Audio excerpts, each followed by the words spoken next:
for making it happen. Thank you. Oh, yes. The old Sig Heil.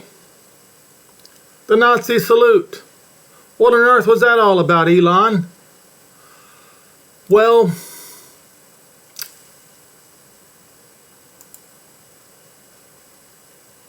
for those of you who have not been keeping track of what was going on, President Donald Trump was elected again, and he took his oath of office yesterday, and he appointed Elon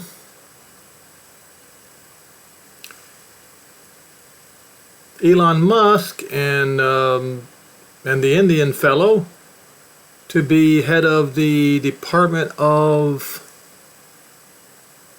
Government Efficiency, I guess.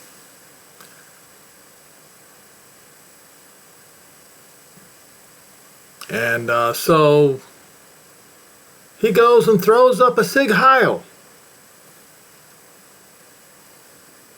Those of you who don't know what it is, maybe you need to go look it up.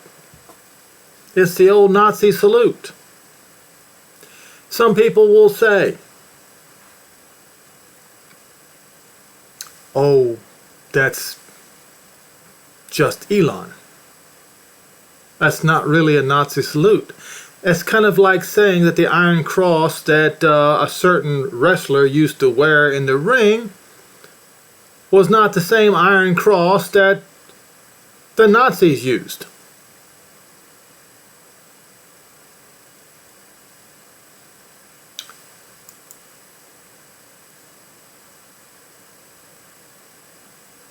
Elon Musk has hit out at his critics after controversy erupted over a gesture he made at the inauguration of the U.S. President Donald Trump, with some comparing it to the Nazi salute. After thanking the crowd for voting Trump to power for a second time, Musk tapped the left side of his chest with his right hand and then extended his arm with his palm open, repeating the gesture for the crowd seated behind him. And of course, this crowd thinks nothing of it.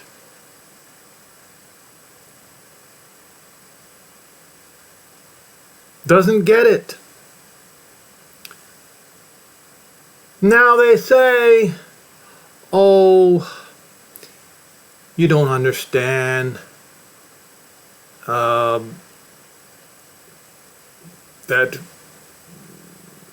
Elon Musk has Asperger's and he can't help himself, right? That's somewhere in here. So I'm going to read out here. Claire Aubin, a historian who specializes in Nazism within the United States, said Musk's gesture was a Sig Heil or Nazi salute. My professional opinion is that you're all right. You should believe your eyes. Aubin, posting on X, aligning with those who found the gestures was an overt reference to Nazis.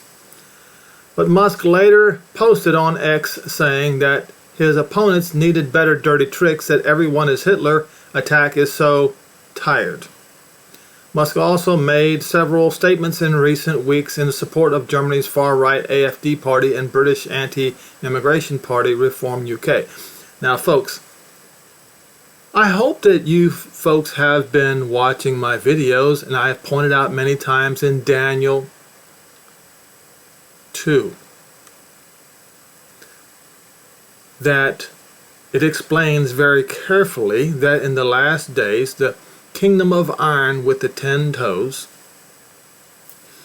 will become part iron and part clay. But iron does not mix with clay. So we are entering an era now where the kingdom of iron and clay, the iron realizes that it cannot mix with clay. And in those days, will the kingdom be set up? That's what it says. Go read it. Now the Anti-Defamation League, an organization founded to combat anti-Semitism, which criticized Musk in the past, defended his actions this time around. It seems that Elon Musk was made an awkward gesture in a moment of enthusiasm, not a Nazi salute, the organization said in a statement posted on X. Another historian, Aaron Astor, also rebuffed accusations of Musk Nazi emulation. I have criticized Elon Musk many times for letting neo-Nazis pollute this platform, he wrote on X, adding, but this gesture is not a Nazi salute. And I quote, I'm telling you today that it was a Nazi salute. You know what they say in Texas, if it looks like a duck and if it walks like a duck, then chances are it is a duck. Musk announced in 2021 that he had been diagnosed with Asperger's syndrome, a form of autism. Oh, that's the excuse they're going to use. That's the excuse that the richest man in the world, or nearly the richest man in the world, is going to use for emulating Adolf Hitler. Okay? I want to show you something.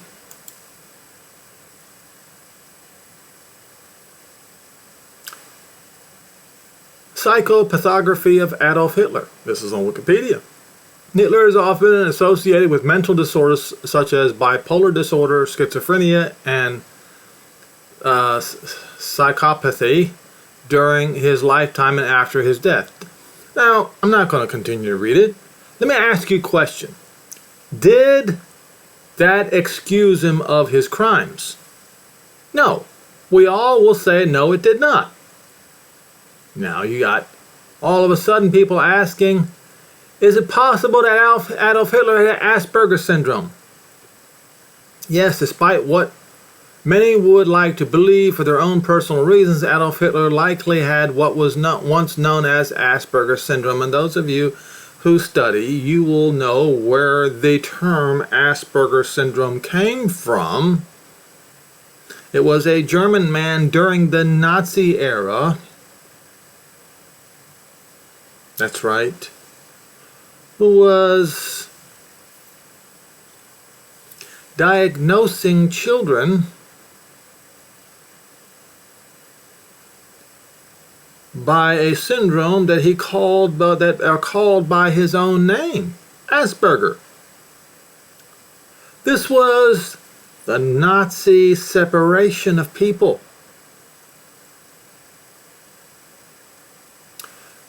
I hear in this article, most importantly, Adolf Hitler died as many middle-aged autistic people die. What? What do you mean, as many autistic? Oh, I can't even get in here. The New York Times, now of course the New York Times is not a reliable news source, but they ask a question, was autism a Nazi invention? Well, personally I would say, well, let's look at this.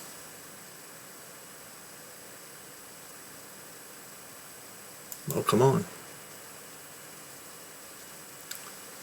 Hans Asperger, the pioneer of autism and Asperger's syndrome in Nazi Vienna, has been celebrated for his compassionate defense of children with disabilities, but in this groundbreaking book, prize-winning historian Edith Schaeffer exposes that Asperger was not only involved in the racial policies of Hitler's Third Reich, he was complicit in the murder of children.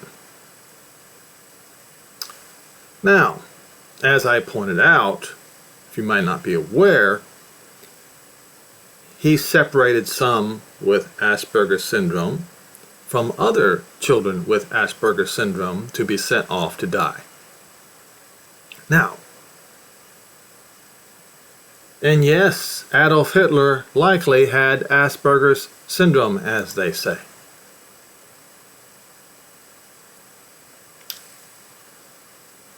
This gets weirder and weirder, doesn't it? Yes. There's a lot of things that you might not know about Adolf Hitler. One of them was his sexual orientation, which I will not get into today. But, you see, Have you ever heard of the Havara Agreement in 1933?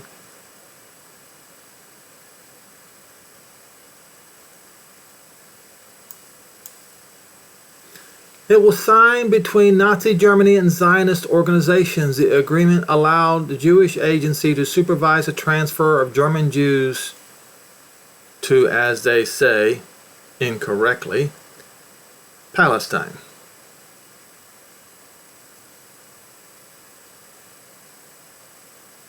The agreement was controversial and criticized by some Jews and also members of the Nazi Party. The agreement allowed the export of German products too. What happened? What happened? What turned Hitler against the Jews and caused him to gas and murder the Jews? Well, I will show you one thing that caused it. The onus is squarely upon the United States of America. Horrifying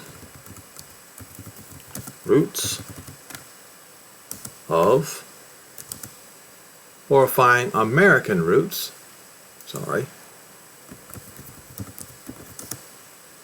of Nazi. I'll just type that in, that should be enough. This particular article needs to be read by each and every one of you over and over and over again. It is written by Edwin Black, the author of IBM and the Holocaust and the War Against the Weak, Eugenics and America's Campaign to Create a Master Race. So the Nazis got this idea from the United States of America, the eugenics idea. But why? Let's see. What is the Mufti of Jerusalem convinced Adolf to exterminate Jews.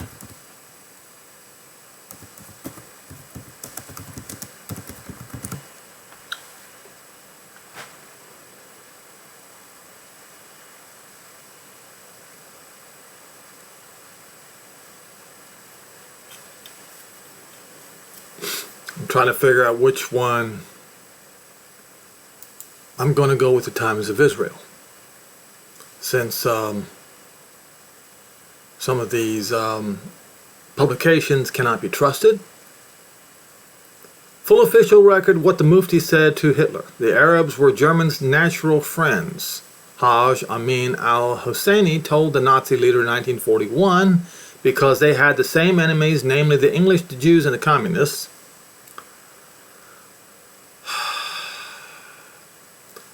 The Grand Mufti began by thanking the Fuhrer for a great honor he had bestowed by receiving him. He wished to seize the opportunity to convey to the Fuhrer of the greater German Reich, admired by the entire Arab world, his thanks for his sympathy which he had always shown for the Arab and especially the Palestinian cause, to which he had given clear expression in his public speeches.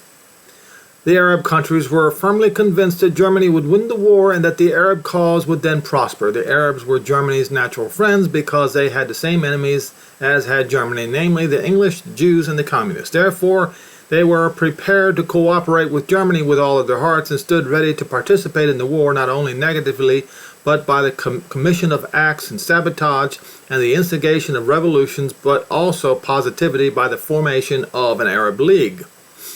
The Arabs could be more useful to Germany as allies than might be apparent at first glance, both for geopolitical reasons and because the suffering inflicted upon them by the English and the Jews. Furthermore, they had the close relations with all Muslim nations of which they could make use in behalf of the common cause. The Arab Legion would be quite easy to raise.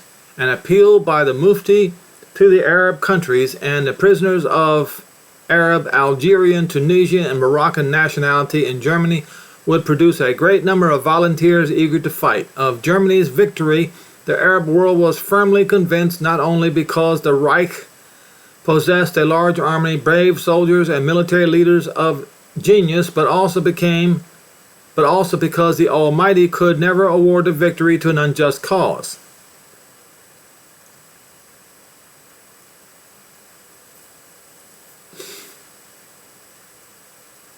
In this struggle, the Arabs were striving for the independence and unity of Palestine, Syria, and Iraq. They had the fullest confidence in the Führer and looked to his hand for the balm on their wounds, which had been inflicted upon them by the enemies of Germany. The Mufti then mentioned the letter he had received from Germany, which stated that Germany was holding no Arab territories and understood and recognized the aspirations to independence and freedom of the Arabs, just as she supported the elimination of the Jewish national home. A public declaration in this sense would be very useful for its propagandist effects on the Arab peoples at this moment. It would rouse the Arabs from the momentary lethargy and give them new courage. It would then also ease the Mufti's work of secretly organization of the Arabs against the moment where they could strike. At the same time, he would give the assurance that the Arabs would, in strict discipline, patiently wait for the right moment and only strike upon the order from Berlin. From regard to the events in Iraq, the Mufti observed that the Arabs in that country certainly had by no means been incited by Germany to attack England, but solely had acted in reaction to a direct English assault upon their honor. The Turks, he believed, would welcome the establishment of an Arab government in the neighboring territories because they would prefer weaker Arab to stronger European governments in the neighboring countries, and being themselves a nation of 7 million, they had, moreover, nothing to fear from the 1,700,000 Arabs inhabiting Syria, Transjordan, Iraq, and quote-unquote Palestine. France likewise would have no objection to the unification plan because it had conceded independence to Syria as early as 1936 and had given her approval to unification of Iraq, Syria under King Faisal as early as 1933. In these circumstances, he was renewing his request that the Führer would make public direct declarations so that the Arabs would not lose hope, which is so powerful a force in the life of nations. With such hope in their hearts, the Arabs, as he had said, were willing to wait. They were not pressed for immediate realization of their aspirations. They could easily wait half a year or a whole year, but they would not be inspired. But if they were not inspired with such hope by declaration of this sort, it could be expected that English would be the gainers from it. So Hitler's response was this. The Führer replied that Germany's fundamental attitude in these questions, as the Mufti declared, had already stated, was clear. Germany stood for uncompromising war against the Jews. That naturally included active opposition to the Jewish national home in Palestine, which was nothing other than a center in the form of a state for the exercise of destructive influence by Jewish interests. Germany also was aware that the assertion that the Jews were carrying out the function of economic pioneers in Palestine was a lie. The work there was done only by the Arabs, not by the Jews. Germany was resolved step by step to ask one European nation after the other to solve its Jewish problem, and at the proper time to direct a similar appeal to non-European nations as well. Germany was at the present time engaged in a life and death struggle with, as he claims, the two citadels of Jewish power, Great Britain and Soviet Russia, which is not true, by the way. Theoretically, there was a difference between England's capitalism and Soviet Russia's communism. However, the Jews in both countries were pursuing a common goal. This was a decisive struggle on a political plane that presented itself in the main as a conflict between Germany and England. But ideologically, it was a battle between National Socialism and the Jews. And it went without saying that Germany would furnish positive and practical aid to the Arabs involved in the same struggle because Platonic promises were useless in a war for survival or destruction in which the Jews were able to mobilize all of England's power to their ends. So as you see, yes, the Mufti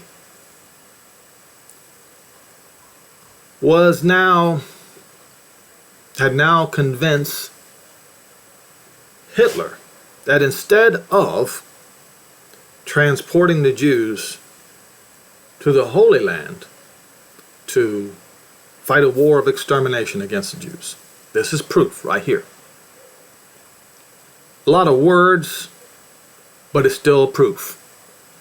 So, to the man who threw up the Sig Heil in honor of Adolf Hitler at the reappointing of Donald Trump as President of the United States, I have a message for you and your president.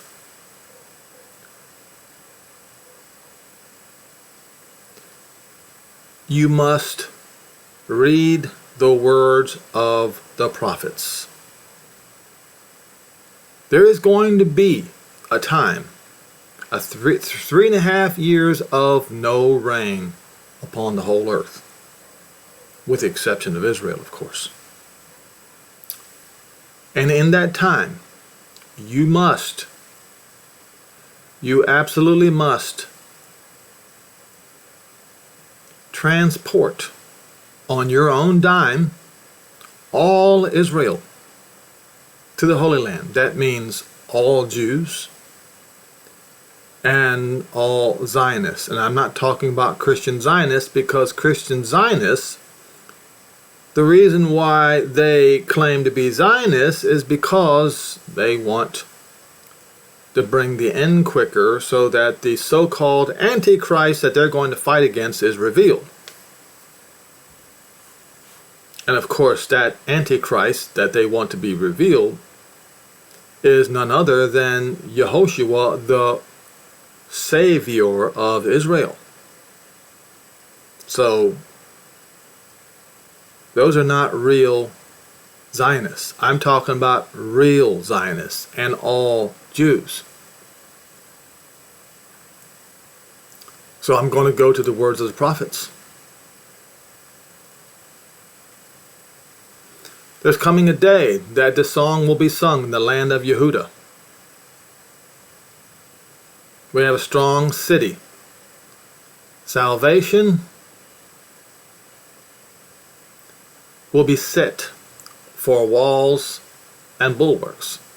Open the gates so that the righteous nation which keeps the truth may enter in. Now I know you Christians, you want to claim that the Jews do not keep the truth. If they believe in Shem Yehovah, then they do believe the truth.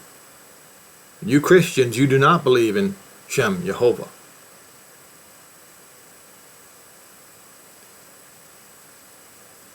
He will watch and guard over them in perfect peace. His purpose will support to trust in Yehovah. You see that? You see what it says? Trust in Yehovah forever. Yehovah is everlasting strength. And I pointed out to you how you Christians rejected Shem Yehovah. I showed it to you when I read to you passages out of the Jubilant, as you Germans love to use, you Lutherans, you Protestants, which was proof that you replaced Shem Yehovah for God. And also pointed out to you in Martin Luther's infamous, blasphemous book, Von Shem Hamaforish. That's right, trust in Yehovah in perpetuity. Yehovah is everlasting strength.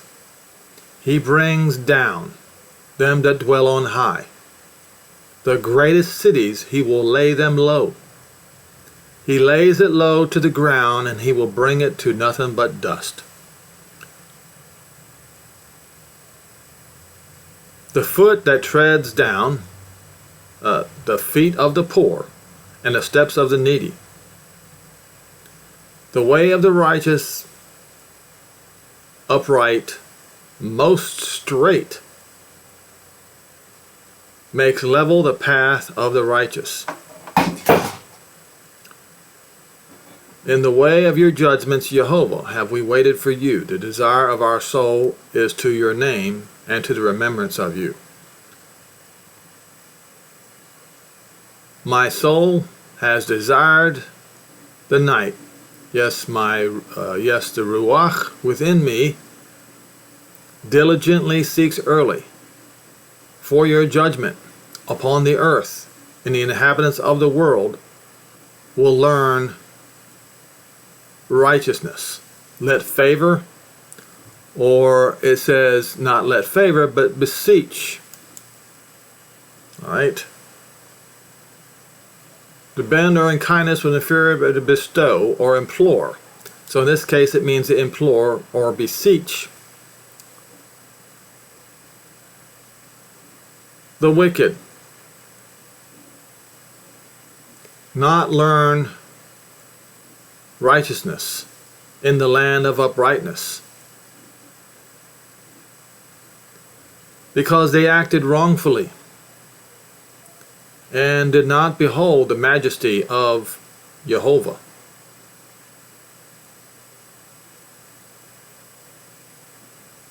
Jehovah's hand is lifted up, and they will see.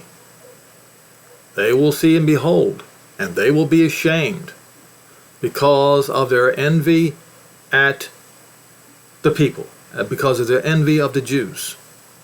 Yes, the fire of the adversary, or the fire of adversity, as what it should say, shall devour them.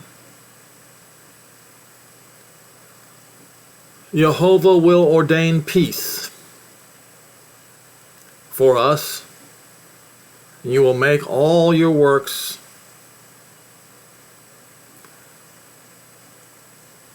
Jehovah Elohim,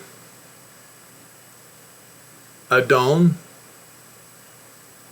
only. He is the only one.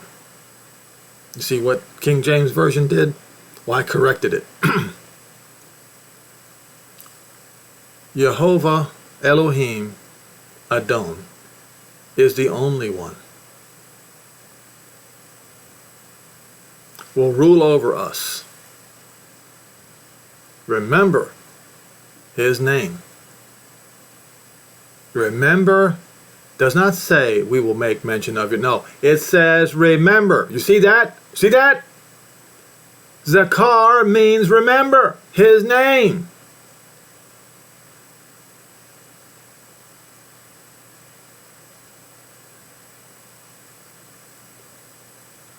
They are dead. Leave them alone.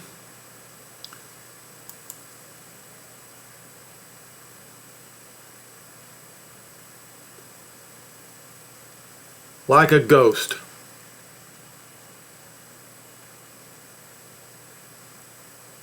To arise, you have attended, to visit, to muster, to appoint, and destroyed, exterminated them.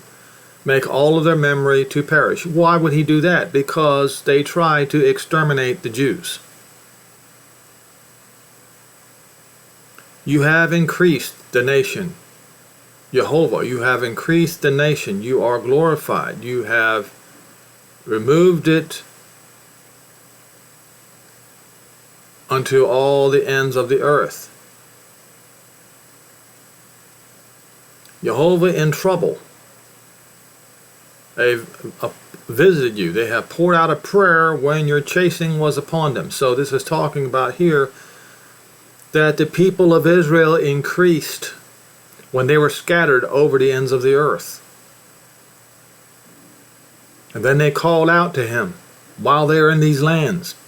They poured out a prayer when chastening was upon them.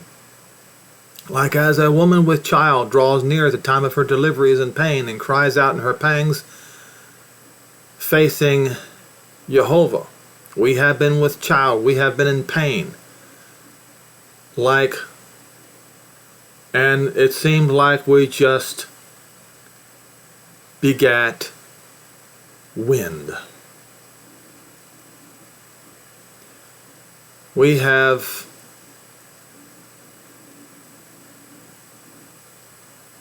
it says accomplished any delivery in the earth? Not. So we have not accomplished any deliverance on the earth. Neither have any of the inhabitants of the world fallen. Yet your dead men shall live. Just like the prophecy of the dry bones. Together or with my dead body they shall arise. Awake and sing, ye that dwell in the dust, for your dew as the dew of the herbs, and the earth shall cast out the dead. The dead in Israel will rise again. All of them. When will this happen? It will happen during these days. Come. Come where? Come to Israel, my people. Get back into your room, your place, your homeland, and shut your doors about you, and hide yourself for a little moment until the indignation be past. That is, speaking of Revelation 10. When the two witnesses, and 12, Revelation 11 and 12, where the two witnesses are going to gather all of Israel, while Jehovah's indignation is going to be upon the rest of the earth. Because Jehovah is coming out of his place to punish the inhabitants of the earth because of their iniquity, and the earth shall disclose all her blood, and shall no more cover her slain. Okay? Now, when this happens, this is going to happen. Isaiah 54. Sing, O barren, that did not bear, that only brought forth wind. Break forth into singing, cry aloud, you that did travail with child. For more are the children of the desolate, that's right, more are the children of the Holocaust victims than the children of the married wife. Now what does that mean? That is like Leah and Rachel. That is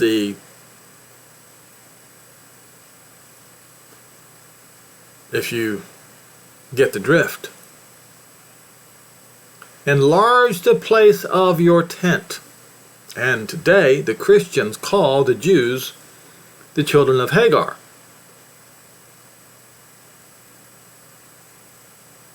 Ain't that something? But he says, enlarge the place of your tent. What does that mean? Greater Israel project. And let them stretch out the curtains of your habitations. Spare not. Extend the borders and keep on extending it however far is necessary. Make your cords long and strengthen your stakes. Strengthen your borders, your new borders. For you shall break forth on the right hand and on the left, and your seed shall inherit the Gentiles, the Goy, and shall make the desolate cities be inhabited. Fear not, for you shall not be ashamed, neither be confounded, for you for the shame you will forget the shame of your youth, and you shall not remember the reproach of your widowhood anymore. For your Maker is your husband. Jehovah of hosts is his name. His name is not God. Therefore, those who follow God or Deus, they are committing idolatry. And these curses that were written in the previous chapter applies to them. And because your Maker is your husband, Jehovah of hosts is his name. The Redeemer, the Holy One of, not the church, Israel. Elohim, Eretz, shall proclaim. For Jehovah called you as a woman forsaken and grieved in spirit, and a wife of youth, when you were refused, when you were abhorred, says Elohim. For a small moment I have forsaken you, but with great mercies will I gather you. So this nearly 2,000 years of utter rejection of the Jews by Jehovah, Elohim of Israel, will seem but a small thing and compared to the mercies he's going to gather them with. In a little wrath have I hid my face. In a moment, but with everlasting kindness will I have mercy upon you, says Jehovah, your Redeemer, your Gaal, the redeeming kinsman.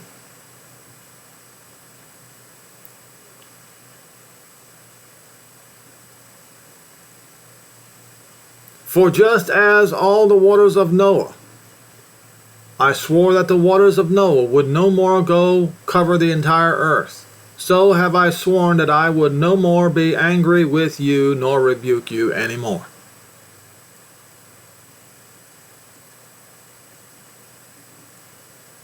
All right.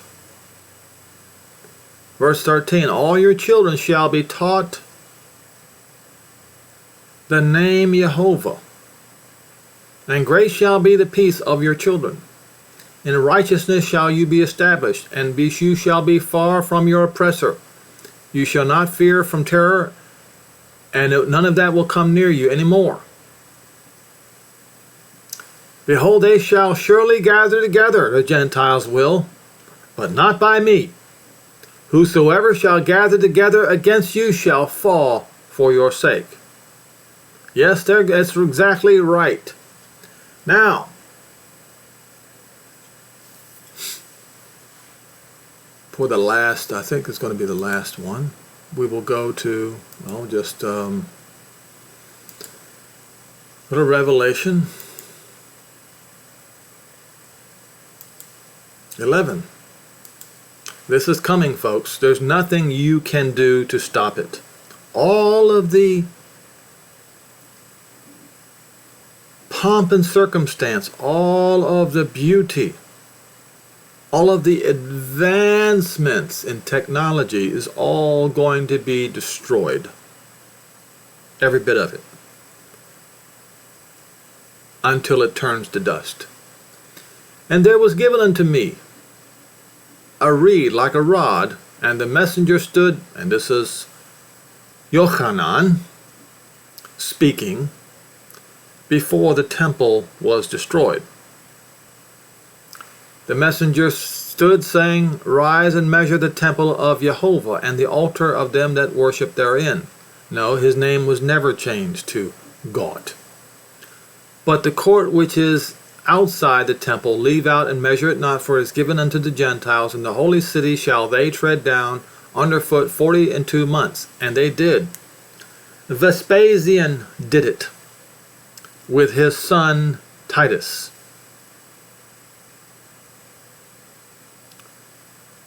And what will be the repayment?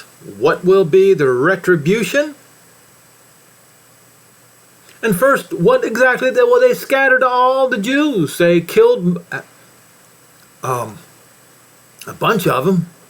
And they scattered all the rest, took them into slavery and scattered them. He says, I will give power to my 2 witnesses, and they will prophesy 1,260 days clothed in sackcloth. So what is 1,260 days? That's 3.5 years. What will they do? Well, they're going to prophesy. What will they prophesy? These are the 2 olive trees and the 2 candlesticks standing before the Elohim of the earth.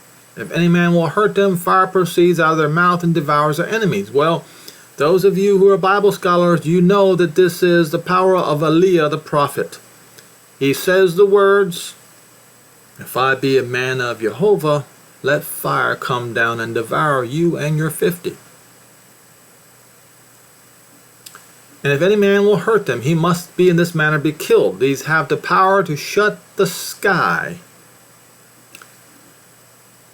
To shut the sky.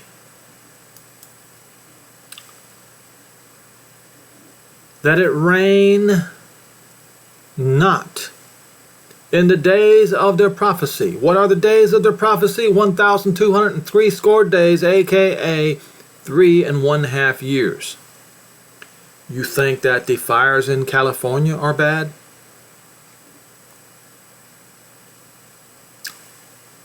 The fires of this prophecy are going to be 1,000 times worse upon the people on the whole of the earth. And this is after you guys launch your nukes at each other. With all plagues as often as they will, and have power over the water to turn them into blood, and to smite the earth with all plagues as often as they will. See? And what is going to be their job? Well, if you bother to read the next chapter, you will see exactly what it is. In verse 13, when the dragon saw that he was cast unto the earth, and he was cast onto the earth, when the man-child rose from the dead, because there was no place. Satan, the dragon, was unseated when Yehoshua took the seat, took his seat. There was no place found for him, so he was cast out of the sky. He was cast out of heaven. And when the dragon saw that he was cast unto the earth, he persecuted the woman who brought forth the man-child. He persecuted the Jews. And he did it for nearly 2,000 years, relentlessly. And to the woman when the time of the Gentiles comes to the end, to the woman were given 2 wings of a great eagle, that she might fly into the wilderness, into her place where she is nourished there.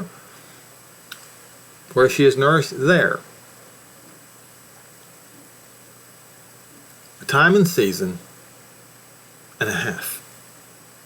From the face of the serpent, and the serpent cast out of his mouth water as a flood after the woman. Ezekiel 38 and 39. Also, it mentioned in just one of the chapters we just read.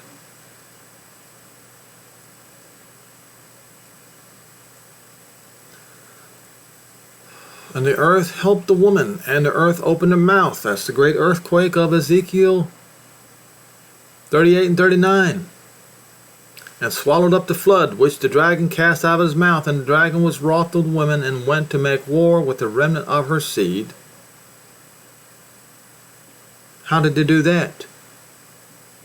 Well, we go back to here. When they had finished their testimony, because they were finished bringing all Israel back home. The beast that ascends out of the Abyssos, the Mediterranean Sea, shall make war against them, and shall overcome them and kill them.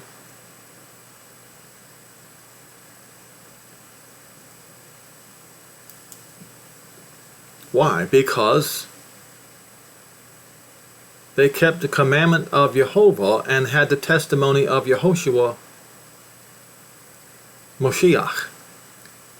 Now, what is the testimony of Yehoshua Moshiach? Well, his testimony is that he's going to save all Israel. Don't believe it?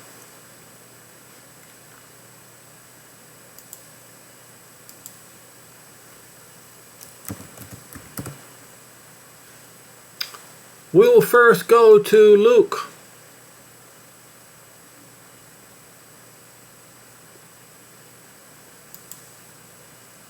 One.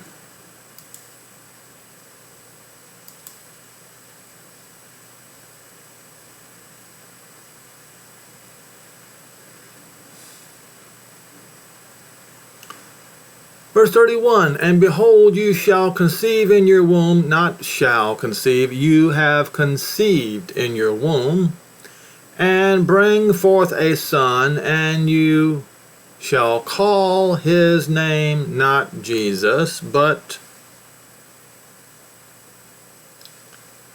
right here, Yehoshua. And there is the word in Hebrew for all to see. You cannot get this wrong unless you choose to get this wrong. And the Christian world as a whole has chosen to get this wrong.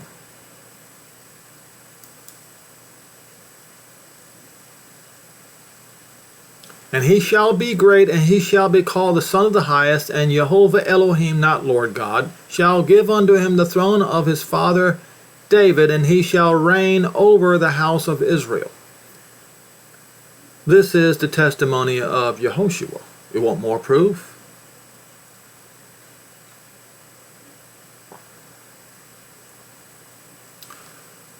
Where is it? When he was talking to the disciples. I will Google it.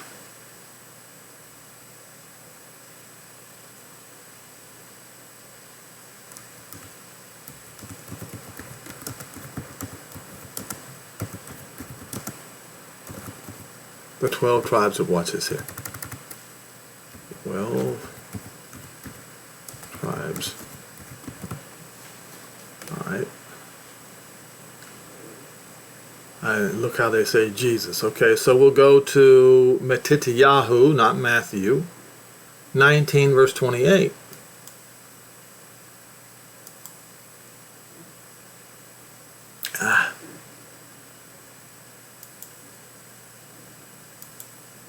What did I say it was? 19.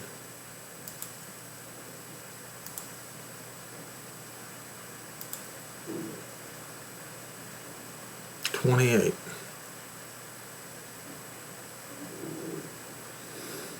We'll go to 27. Then answered not Peter.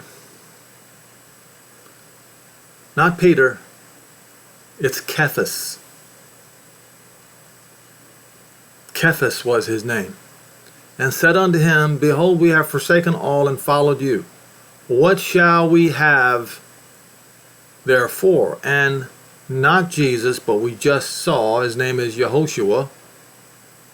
If the Moshiach is the same yesterday, today, and forever, then his name is also the same yesterday, today, and forever. Said unto them, verily I say unto you, that which you have followed me, in the rebirth, in the being born again, when Israel is born again. When is this rebirth? You see it right there, regeneration, renewal, a new birth, born again. When will this born again happen? When the Son of Man shall sit on the throne of his glory. You shall also sit upon 12 thrones, judging the 12 tribes of Israel. That is the testimony of Yehoshua. And you thought it was something else, didn't you? Just like what was written in the prophets. But you thought it was something else. Well, you're wrong. The scripture is right, is correct, and you are wrong. And so Paul rightly said in Romans 11, and we're going to finish with that one, I do believe.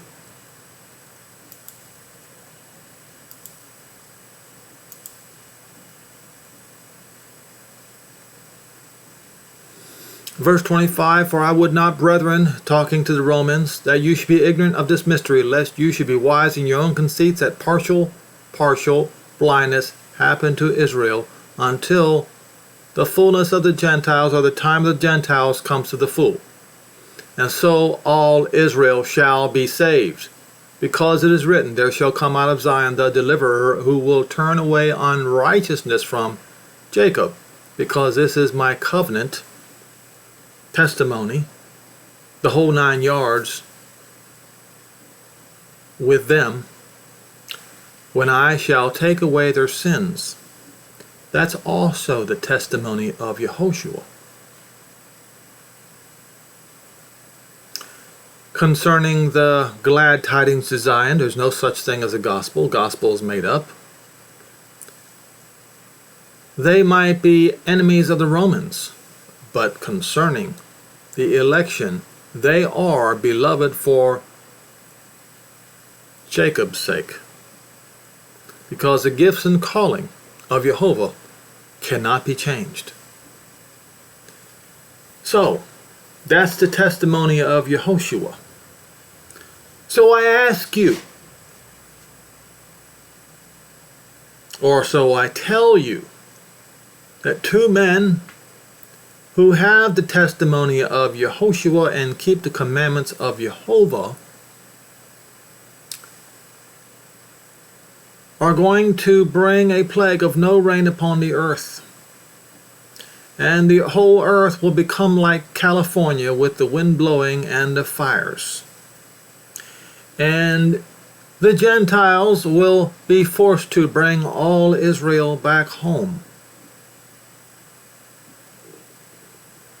And that work by the 2 witnesses will last for a solid 1,260 days, with not 1 hour less.